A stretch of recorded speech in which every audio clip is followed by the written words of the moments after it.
Rich, you're going to have to teach me about the birds. How do we feed them? Well, we're going to talk about feeding them. We're also going to talk about actually cleaning your bird feeders because that's something that a lot of people forget to do, and it's extraordinarily important to the health of the birds because, a lot of different parasites and a lot of different things can be invited into the birdhouse and can be transferred from one bird to the next. So we're going to talk about that a little bit too. There's a lot of different birds out there. Not all of them fly south for the winter. Get out. Yeah, get out. And you know what? You get into these extreme colds and extreme snowstorms, and the food that is typically available for them is not as readily available. And especially since, there's so much urban development that's gone on that's contributed to, less and less food availability for the birds. So the minus 30 temps in Chicagoland is kicking their butts. It little is. birds. And nature has taken care of them to a degree, but at the same time, that again, the food isn't as available as it would have been had the area been still naturalized and all of the native plant species that the native birds would normally be eating were readily available. And they're not. So it's a good idea to feed our little birdies. It is. And the birds are in luck because, your local independent garden center typically has a wild bird department. And, I know from many years of garden center experience that in the wintertime, that's when people really start to be more conscious about feeding the birds and taking care of them. So there's a few different things you can do. One of the most popular things is the suet cakes. And, these actually feed and attract a lot of different varieties. These feed and attract a lot of different varieties of birds. And you can actually put them in a suet cake holder such as this. The birds are able to actually grab on some of the smaller type birds. This is the thing for small children. A 5-year-old, when my girls were 5 and 6 years old, they were fascinated with birds. They actually knew all the different names of the birds.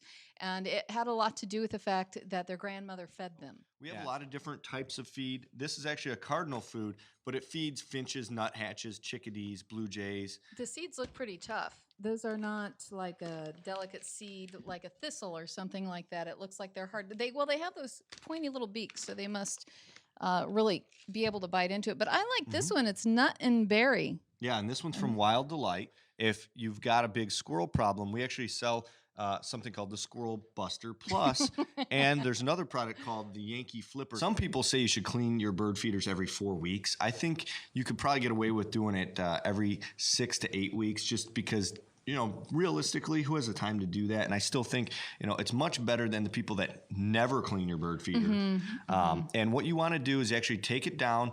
You want to actually get a warm bucket of warm water with a little bit of dish soap and a rag. Wipe it down, clean it out, get it kind of back to looking somewhat like new. And then here's a very important key. Don't just fill it back up and put it back outside until you've let it stay inside for a few days to completely dry out. Because if you don't let it dry out all the way, that's one of the most common mistakes that people make is it stays wet and then all of a sudden you have mold and, you get fungal problems and things that, probably mold is the biggest issue. And again, you don't want to be feeding. So then you're becoming detrimental to the birds. So that's the tip is just warm soapy water, get them cleaned out, wait a few days. I know sometimes it's hard, but maybe rotate your bird feeders in. And then another tip too is if you don't have a big tree to put your bird feeder on, your shepherd hook that you buy at your local garden center, you can put your hanging basket on. You can just hang it on there. There's shepherd hooks that have multiple directional hooks. You can hang your bird feeders on there. You can put multiple hooks on there as well. And then don't forget, the birds need water.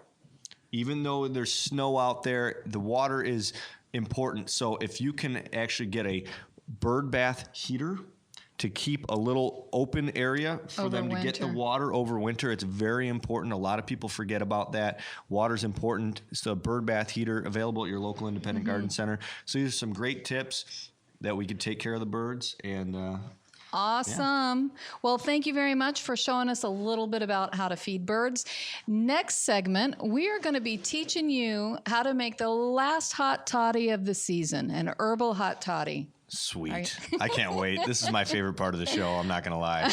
All right. We'll see you then.